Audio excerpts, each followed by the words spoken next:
కేసరగుట్ట రామలింగేశ్వర స్వామి గుడి ఆలయ యొక్క చైర్మన్ నారాయణ గారు మనతో ఉన్నారు. ఆయనతో మాట్లాడి తెలుసుకుందాం. సార్, ఇప్పుడు ఈ ఇయర్ ఏర్పాట్లు ఎలా చేస్తున్నారు మహాశివరాత్రికి సంబంధించి? కీసరగుట్ట శ్రీ రామలింగేశ్వర దేవస్థానం బ్రహ్మోత్సవాలు 24 నుంచి ప్రారంభోత్సవం జరిగింది. బ్రహ్మోత్సవాలకు 5 రోజుల పాటు కార్యక్రమాలు జరుగుతాయి.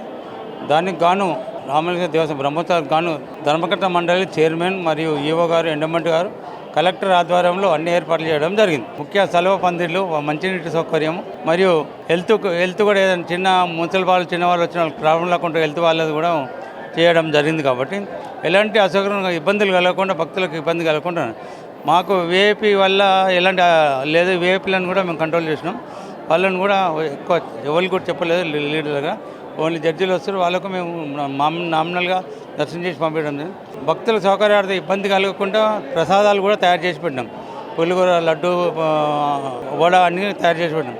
అన్న సంతర్పణ లాంటివన్నీ కూడా ప్రజలకి అందుబాటులో ఉంచారని ఇప్పుడు అన్నదాన కార్యక్రమంలో వాసవి అన్నదానము, బ్రాహ్మణ అన్నదాన సత్రము, రెడ్డి అన్నదాన సత్రము, మున్నూరు కాపు అన్నదాన సత్రము, పోలీస్ వారు కూడా వాటర్ సప్లై చేయడము, పాలు సప్లై చేయడము, అన్ని డోనర్స్ కూడా ఛాన్స్ చేయడం, మా దేవస్థానం తరఫున కూడా మేము కూడా వాటర్ సప్లై చేయడం జరుగుతుంది.